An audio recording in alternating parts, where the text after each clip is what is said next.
Well, hello. Question today is, should I buy a used Toyota Tacoma? Well, I got one. Now this one, it's in quite good condition. A lot of times it's parked undercover, not driven too much.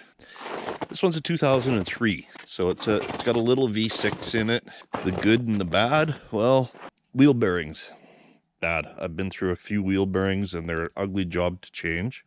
Not just this one, but even the newer ones. They get these little rust specks. I don't know if, yeah, and you probably can't see that. They get covered in these little rust specks.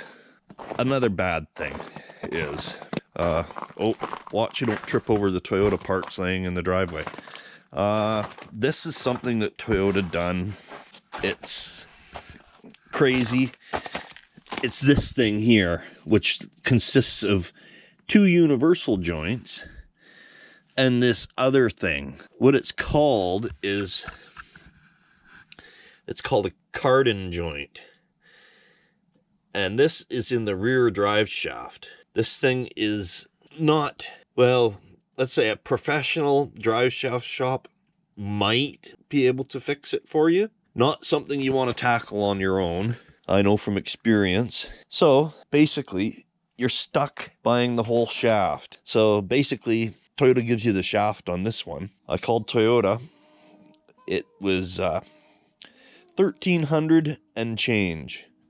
Just because I had one $25 universal joint that was bad. If you look at my videos, you can go back a couple months, you'll see that I had just replaced this one. So 2 months previous.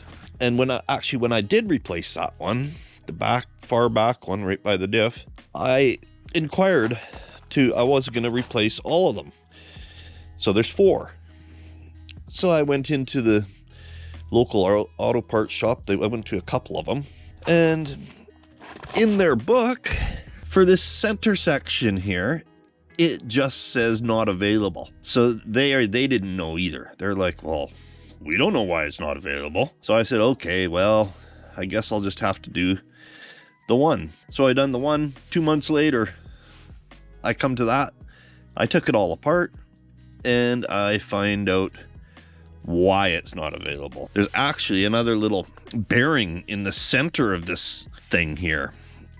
There's a round bearing, a round ball with needle bearings inside, a shaft coming off the ball with needle bearings inside. Long story short, if you're thinking about buying a Tacoma, just be prepared for that. And then, I don't know much about the newer ones. I do know that somebody that has a 2010, they were recalled for the frames. The frames were rusting right out. There's actually, you can Google it, there is pictures of Toyotas broken right in half. Tacoma's broken right in half because of rusting frames. So they were recalled, and I guess what they're doing about it is if the frame's not too bad, they undercoat it and send you on your way. Well, I don't really know how I think about that, but I guess it is what it is. Yeah, and another thing about this Toyota, it's the air conditioning. You can fix it, but it's not going to last. I'm not sure if any older ones like this have working air conditioning. Just another thing that's a problem with them.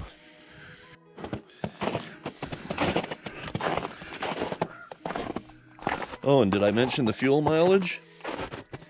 Well, what fuel mileage? It's terrible. This little V6 gets about the same as that 450 horsepower F350 over there. They're almost identical in fuel mileage.